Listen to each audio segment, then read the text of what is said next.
低成本生活是日本人气 YouTuber 著作，他的频道从不露脸，只用声音和简报，就吸引了近8万订阅，观看次数突破1800万次。他本人曾是个普通的上班族，但因身心状况不佳，意识到生活成本成了沉重的负担，于是他彻底检视金钱和心灵，最终实现了从平均月花费18万日元降到仅7万日元的惊人转变。这个过程让他摆脱了努力工作就能改善生活的迷思，成为一名更自由的工作者。他发现，当他能以适度喜欢现在的自己的心态生活时，不必要的消费就会自然减少，就像肚子饱了，不会想再乱吃东西一样。作者认为，低成本生活首要任务不是减少开支，而是辨识并卸下那些源自于非做不可观念的心智负债。什么是非做不可？它是一种隐性的社会压力。作者在上班族时期，为了维持人际关系，符合职场期待，每月产生大量的餐饮费和社交费。他以为这是投资，结果却是金钱不断流失，身心俱疲。这个机制的运作模式是，我们用金钱去购买一种安全感或归属感，来逃避真实的自己可能不被接纳的恐惧。但这笔交易性价比极低。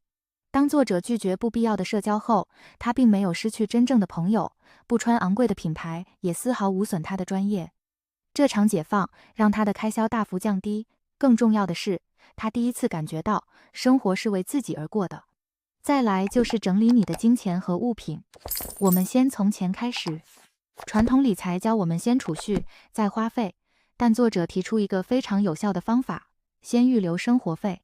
算出你一个月活下去需要多少钱，把这笔钱固定下来，这样你的生活水准就不会随收入高低剧烈波动，心里会有一种只要有这些钱，我就能活下去的安定感。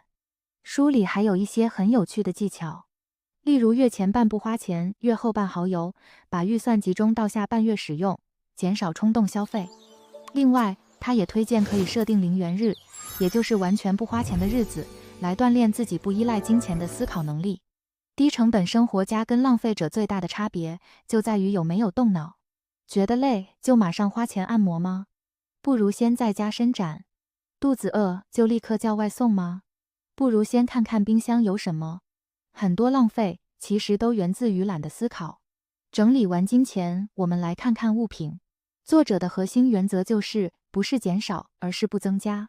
与其痛苦的断舍离，不如从源头阻止不必要的东西进门。你可以试试不立即购买的练习，想买东西时，告诉自己等1个礼拜再说。你会发现很多想要其实没那么必要。在一方面，作者建议找出你对衣物绝不妥协的要求，例如材质要好洗好保养，款式要能4季搭配，最重要的是要适合自己的体型，而不是去追逐潮流。选择让自己穿得舒服自在的衣服，而不是勉强自己去适应不合适的潮流。而在住的方面，他更提出一个反直觉的观点，居住地点不应过于便利。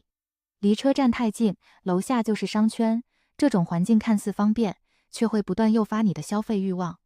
选择一个能让自己感到舒适自在，而非单纯便宜或方便的环境，才是低成本生活的核心。作者本人甚至过着没有冰箱、没有冷气的极简生活。当然，我们不需要做到这么极致，但这个精神值得学习。透过这样的筛选，最终只保留那些真正让你心动的少数精锐，你的生活品质反而会因此提升。聊完了钱和物，终于来到最核心的部分，整理我们的思考与习惯。最重要的就是前面提过的适度的喜欢自己。当你打从心底接纳现在的自己，你就不会为了填补空虚而去盲目消费。你会发现你不需要那么多奖励。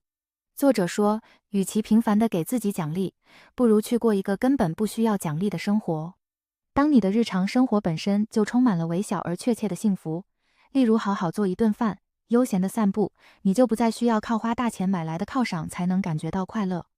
低成本生活这本书告诉我们，幸福不是来自于拥有多少，而是来自于摆脱了多少不必要的束缚。当你开始将目光从自己没有的转向自己已经拥有的，你会发现，富足跟账户余额真的没有绝对的关系。影片的最后也想问问你，在你的生活中有没有哪一件让你感到压力，却一直觉得非做不可的事情呢？试着想想，如果把它放下，你的生活会不会变得更轻松、更自由？欢迎在下面留言，跟我们分享你的想法。喜欢今天的分享，也别忘了按赞订阅哦。我们下次见。